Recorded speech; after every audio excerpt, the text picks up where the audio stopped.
2018 में kick off किया 12 एकड़ से, अभी 100 एकड़ में फ़िश फार्मिंग कर रहा हूँ। मेरा टारगेट है आने वाले तकरीबन अगले 1000 दिन में 3 साल में 365 एकड़ में फार्मिंग करूँ।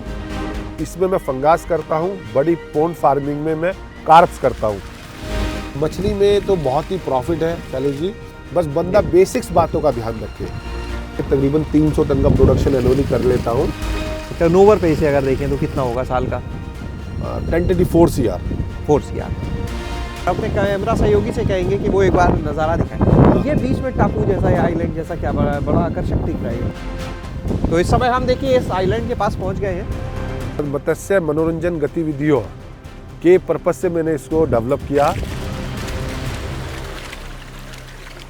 हमने आपको आज तक बहुत से मछली पालन से जुड़े हुए वीडियो दिखाए हैं, अलग अलग राज्यों में अलग अलग ज़िलों में जो मछली पालन का काम है वो भी आपको दिखाया है। लेकिन आज जिस जगह हम आपको लेके पहुंचे हैं, इतना बड़ा मछली पालन का काम आपको बहुत कम जगह देखने के लिए मिलेगा। हम पहुंचे हैं इस समय गाजियाबाद की मसूरी झील। पूरी झील में जो लगभग ये 50 एकड़ का क्षेत्र है, यहाँ पर मछली पालन का काम किया जाता है। और यहाँ पर ये मछली पालन का काम करते हैं रजनीश कुमार, जो बीटेक एक इंजीनियर रहे, नौकरी की, विदेशों में रहे, लेकिन उसके बाद वो आ गए मछली पालन के काम में। इस समय हमारे साथ में रजनीश जी मौजूद हैं, उनके पास चलेंगे और जानेंगे उनकी इस पूरी यात्रा के बारे में और इस पूरे मॉडल के बारे में। बहुत बहुत स्वागत है रजनीश जी आपका हमारे साथ में हमारे चैनल गाँव जंक्शन पर। ये बताइए, आपने पढ़ाई बीटेक किया मैंने इलेक्ट्रॉनिक्स कम्युनिकेशन में। उसके बाद फिर ये मछली पालन, इससे आने से पहले क्या किया? मछली पालन में आने से पहले क्या करते थे? शैलेश जी, मैं 2004 का पास आउट हूँ इलेक्ट्रॉनिक्स से बीटेक। तो मैंने 14 साल जॉब की इंडिया में और बाहर, ओवरसीज़ में, इंडियन कंपनीज़ में और एमएनसीज़ कंपनीज़ में। तत्पश्चात मैंने डिसाइड किया कि कुछ एक्वाकल्चर में स्टार्ट करते हैं। तो एग्रीकल्चर का टारगेट था, लेकिन वो टर्मिनेट हुआ आगे जाके एक्वाकल्चर पे। तो अभी मैं 2018 में किक ऑफ किया 12 एकड़ से, अभी 100 एकड़ में फ़िश फार्मिंग कर रहा हूँ। 100 एकड़ में? ये 50 एकड़ का ये फार्म है, 50 एकड़ का एक अनदर फार्म है। और मेरा टारगेट है आने वाले तकरीबन अगले 1000 दिन में 3 साल में 365 एकड़ में फार्मिंग करूं, जिससे कि मैं हर रोज़ 1 एकड़ का मछलियों को हार्वेस्ट कर पाऊं, अपने देश को प्रोटीन दे पाऊं और एम्प्लॉयमेंट जनरेट करूं। फिश फार्मिंग की तरफ आना ये कैसे हुआ? एग्रीकल्चर में मेरे को इंटरेस्ट था कि एग्रीकल्चर करेंगे तो कहीं ना कहीं अपने आप रूट से कनेक्ट रहोगे, लोकल एम्प्लॉयमेंट भी जनरेट करोगे। तो एग्रीकल्चर के एलाइड एक्टिविटीज़ में, क्योंकि ये गवर्नमेंट का भी विज़न है कि फार्मर्स की इनकम डबल हो, तो केवल कोर एग्रीकल्चर से तो वो नहीं हो रही थी जो मेरे को लगा। तो मैं एग्रीकल्चर एलाइड की तरफ मूव हुआ। तो उसमें मैंने आपका fish farming, dairy farming, pearl farming, goat farming, pig farming, poultry, सब के बारे में काफ़ी अध्ययन किया, एनालाइज किया, बहुत सारे फार्म्स घूमा। तो मैं एक्वाकल्चर पे आके रुका। उसका मेजर 2 रीज़न थे। एक तो डिमांड सप्लाई तो बाकियों में भी थी, बट इसकी डिमांड सप्लाई इंडिया लेवल और ग्लोबली लेवल पे काफ़ी बड़ी है। अभी भी हमारी तकरीबन 8 million metric ton India deficit है इन फिश फार्मिंग। दूसरा, इसमें जो भी आप अपना प्रोड्यूस बनाते हैं आप उसको होल्ड कर सकते हैं। ये सबसे बेस्ट पार्ट था उसका। तो उसके बाद मैंने किक ऑफ की। धीरे धीरे अभी जर्नी स्टार्ट से लर्निंग स्टार्ट है। तो ये जो शुरुआत हुई है, जो जर्नी की, ये किस सन में हुई और कितने क्षेत्रफल से हुई? अभी तो 100 एकड़ तो बहुत बड़ा एरिया हो गया। मैंने 2018 में 12 एकड़ से स्टार्ट किया। 6 एकड़ मेरी अपनी पेरेंटल लैंड है, 6 एकड़ मैंने लीज पे ली। लेकिन मैं 19 में जब आया तो 19 में मैं समझ गया था कि एक्वाकल्चर स्केलेबल बिजनेस है। ये 12 एकड़ से मैं जो सैलरी अपनी छोड़ के आया वो भी मैच नहीं कर पाऊंगा। तो 2019 से मैंने तकरीबन 40 एकड़ फार्मर से लीज पे ली। 2020 में मुझे इस अपॉर्चुनिटी के बारे में पता चला मछली विभाग के माध्यम से। तो फिर मैंने इसकी बिड की और इसको लिया। ये डेड लैंड थी, तो यहाँ पे मछली पालन नहीं होता था। तो फिर मैंने इसको 2021 में इसको डेवलप किया। तो 2022 में यहाँ से मैंने पहला हार्वेस्ट किया। अभी तीसरा हार्वेस्ट यहाँ से चल रहा है मेरा। और अभी मैंने 5 महीने करीब पहले एक 400 हेक्टेयर लैंड और लीज पे लिए यूपी गवर्नमेंट से। 400 हेक्टेयर यानी लगभग 1000 एकड़ हो गया। बिल्कुल सर। ये कहाँ पे? ये बहराइच में ली है, लखनऊ के पास में। तो वहाँ पे भी मेरा टारगेट है कि फेज़ वाइज वहाँ पे भी हम एक्वाकल्चर के लिए अर्थन पॉन्ड्स बनाएंगे। रजनीश जी, जहाँ पर हम ये इस समय खड़े हुए हैं, हम देख रहे हैं पीछे झील है, लेकिन इसी के बीच में जो एक और वाटर बॉडी बनाई है छोटी, तो ये केज एक जो बनाया है, ये क्या है? इसके बारे में बताएंगे जो दर्शक इस समय आपको सुन रहे हैं। जनरली शैलेश जी, मछली पालन हमारा भारतवर्ष में 5 पद्धतियों में होता है। सबसे प्रूवन, सबसे ओल्ड और सबसे बेस्ट मेथोडोलॉजी तो पोन्ड फार्मिंग है, जो बड़ी वाटर बॉडी आप देख रहे हैं। एक पद्धति केज कल्चर है जिसमें हम खड़े हैं। इसमें हमने क्या किया है कि मछलियों को कन्फाइंड एरिया में कर दिया है। या कहेंगे कंट्रोल्ड मैनर में कर दिया है। तो इसकी वॉल्स नेट की होती है, इसमें मैं फंगिसिस का कल्चर करता हूँ। तकरीबन इससे मैं 15-16 टन एनुअली प्रोडक्शन लेता हूँ। इस छोटे से केस से जो नीला आम जितना हिस्सा देख बिल्कुल, रहे हैं? ये 4 केज इधर है और 6 केज उधर है। जी, जी। टोटल 10 केज है, 6 बाई 4 मीटर डायमेंशन के। 16 टन? हाँ, 16 टन करीब मैं प्रोडक्शन लेता हूँ, क्योंकि मेरी जो झील है ये मैन मेड लेक है, तो यहाँ पे डेप्थ ज़्यादा नहीं है। तो जो बड़े रिजर्वायर्स होते हैं 1000 हेक्टेयर्स के, वहाँ पे ज़्यादातर केज का चलन है। चाहे आपका गुजरात हो, महाराष्ट्र हो, राजस्थान हो, यूपी में भी, तो वहाँ केज लगते हैं। तो ये मैंने एक पायलट प्रोजेक्ट, डेमो प्रोजेक्ट करा और इसमें मैं सक्सेसफुल रहा। तो इसमें मैं फंगास करता हूँ, बड़ी पोंड फार्मिंग में मैं कार्प्स करता हूँ। एक पद्धति होती है IPRS, इन पॉन्ड वे रेशियो सिस्टम, वो यहाँ पे नहीं है। एक होती है बायोफ्लो, आपने बहुत जगह देखा होगा, फार्म्स पे सर्कुलर टैंक्स बने रहते हैं। और एक होती है RAS, रिसर्कुलेटरी एक्वाकल्चर सिस्टम।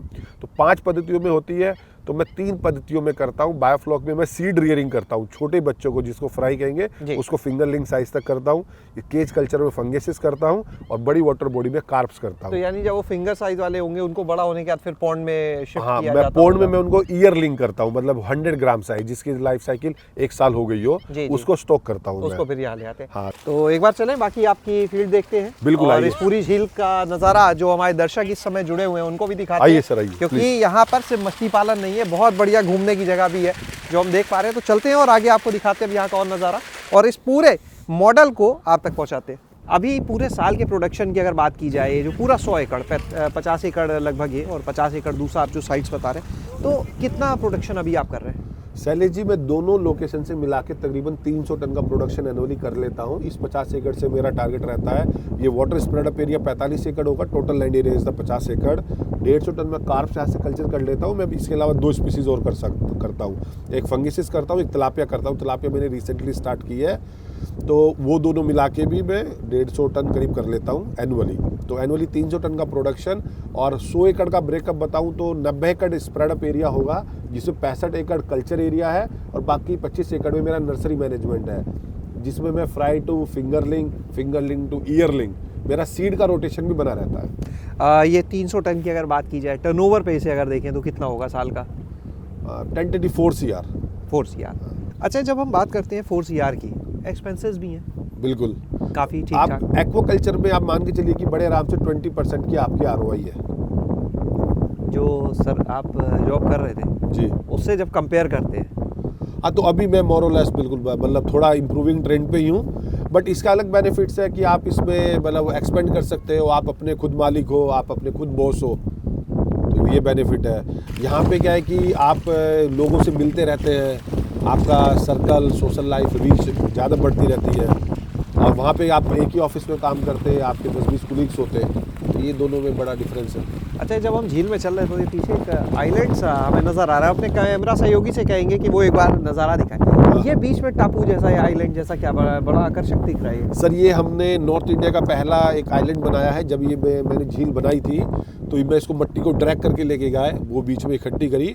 ये हमारा एक्वा पार्क है, तो यहाँ पे हम कॉर्पोरेट पार्टीज़ करते हैं और मेन उद्देश्य ये भी रहता है कि जो बंदे यहाँ पे आए वो पानी और मछली को समझे, वो कहीं ना कहीं अपने गांव में जाके कनेक्ट हो, अपने गांव की जो वाटर बॉडी डेड हो चुकी है उसको रिस्टोर करें, इनोवेट करें वहाँ पे, और मछली को समझे, मछली को व्यवसाय से जुड़े। तो ये हमारा नॉर्थ इंडिया का पहला एक्वा पार्क है और ये हमारा भारत सरकार और NFDB, यहाँ पे हमें उस पर प्रोजेक्ट पे फंडिंग भी मिली है NFDB के माध्यम से, नेशनल फिशरी डेवलपमेंट बोर्ड। और इसी का एक रेप्लिकेट मैं बताना चाहूँगा, एक लखनऊ में भी ऐसा ओपन हो रहा है, एक हरियाणा में भी छोटा है।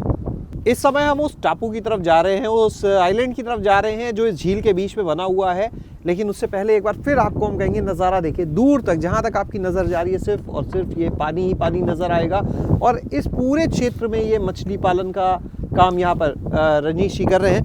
रजनीश जी, मछली पालन का जो आपका अपना एक्सपीरियंस है जी, जो प्रॉफिट को देखते हुए, चीज़ों को देखते हुए कैसे देखेंगे, दूसरों को क्या सलाह देंगे? अभी इसके स्कोप की अगर बात की जाए इंडिया में, मछली में तो बहुत ही प्रॉफिट है शैलेश जी, बस बंदा बेसिक्स बातों का ध्यान रखे, बेसिक नॉलेज पहले ले।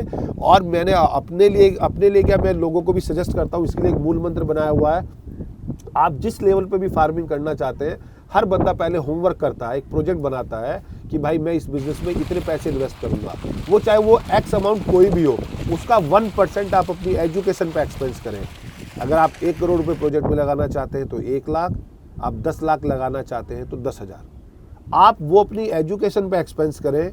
वो एजुकेशन आप केवीके से ले सकते हैं, आईसीआर के इंस्टीट्यूट से ले सकते हैं, मछली विभाग से ले सकते हैं, नेशनल फिशरी डेवलपमेंट बोर्ड से ले सकते हैं और एक्सपीरियंस फार्मर से ले सकते हैं। तो इस समय हम देखिए इस आइलैंड के पास पहुंच गए हैं और अब चलते हैं इसके अंदर। बस बोट हमारी किनारे पे लगने वाली है। तो हम इस आइलैंड पे आ चुके हैं और हमारे पीछे पहले आप नज़ारा हम आपको एक बार दिखा दें कि कैसा बना है ये।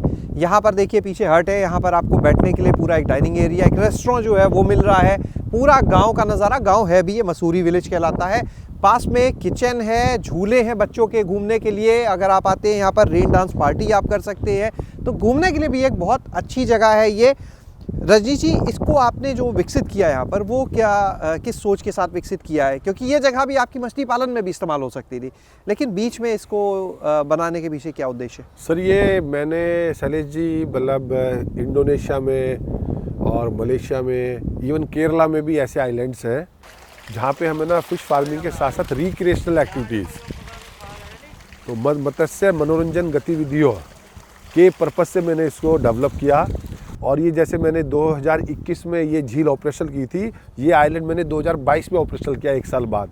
1 साल तक जो पहली बरसात मैंने इस आइलैंड को देखने दी कि जो मिट्टी कटनी है वो कट जाए, उसके बाद मैंने इसका डेवलपमेंट स्टार्ट किया। यहाँ पे हमारा मेन पर्पज़ क्या है? एक्वा कल्चर को प्रमोट करना मेजर पर्पज़ है कि जो बंदे आएंगे वो देखेंगे पानी के बीच में अगर एक आइलैंड है तो वो जब भी मैं आता हूँ तो हमेशा मेरे को बंदे यही पूछते हैं कि सर आप इसको फ़िश फार्मिंग और पानी से कोरिलेट कीजिए। तो वो मेरे लिए क्षण बहुत ही एकदम अच्छा रहता है कि लोग बाग अगर आइलैंड पे बैठ के मछली की बात कर रहे हैं, पानी की बात कर रहे हैं, इट मीन्स कहीं ना कहीं उसका इंटरेस्ट डेवलप हो रहा है वाटर बॉडी डेवलपमेंट में, वाटर बॉडी को बचाने में। क्योंकि अगर वो पानी संचय करेगा तभी नेक्स्ट जनरेशन, जो सस्टेनेबल वर्ड है आज की डेट का सबसे बड़ा कि सस्टेनेबल गोल्स क्या है, तो अगर हमने पानी को सस्टेन करा तभी तो नेक्स्ट जनरेशन को दे पाएंगे। तो मेन उद्देश्य ये था। और पैरेलली यहाँ से हमारा जो इनकम जनरेट होगी वो कहीं ना कहीं मेरे फार्म की जो ऑपरेशनल कॉस्ट है मंथली, उससे मुझे सपोर्ट करेगी। रजनीश जी, ये बताइएगा कि आपके यहाँ जो 300 टन मछली का उत्पादन होता है यहाँ पर, एक बड़ी संख्या है, तो ये खपत का होती है क्या? बाहर भी भेजते हैं? नहीं सर, ये मेरा पूरा जो सेल है प्रोड्यूस का वो गाज़ियाबाद में डिस्ट्रिक्ट में ही हो जाता है, क्योंकि यहाँ पे हमारा डिमांड सप्लाई बहुत बड़ा गैप है और लाइव फिश की अवेलेबिलिटी कम है। क्योंकि दिल्ली में जो मेरा एडजेसेंट एरिया है, जो सबसे बिगेस्ट मंडी भी है, वहाँ पे तकरीबन 1000 टन की लैंडिंग होती है, तो टोटली डेड फिश है। तो लाइव फिश बहुत कम है मार्केट में, तो मैं लाइव फिश ही सेल करता हूँ और यहीं पे लोकल कंजप्शन हो जाता है। अगर आपसे कोई मछली पालन के बारे में जानकारी लेना चाहे, जैसा आपने कहा आप तो पढ़ाते भी हैं इसके बारे में जी, तो किस नंबर पर आपसे कैसे वो संपर्क कर सकता है? मेरा मोबाइल नंबर है 9910515234, यही व्हाट्सअप नंबर है। एवरी वीकेंड मेरे फार्म पे क्लास होती है, तो मोस्ट वेलकम, आप कभी भी आइए। तो रजनीश जी, अपने इस पूरे मॉडल को हमारे दर्शकों तक, किसान भाइयों तक पहुँचाने के लिए बहुत बहुत शुक्रिया आपका। और आगे भी आपके इस चीज़ों से जुड़ी जो जानकारी है वो भी हम किसान भाइयों तक जरूर पहुंचाते रहेंगे। Thank you sir. Shailesh Arora, गांव जंक्शन। गांव जंक्शन को सभी सोशल मीडिया प्लेटफॉर्म्स पर फॉलो करें। व्हाट्सएप चैनल और जीमेल आईडी पर भी संपर्क साध सकते हैं।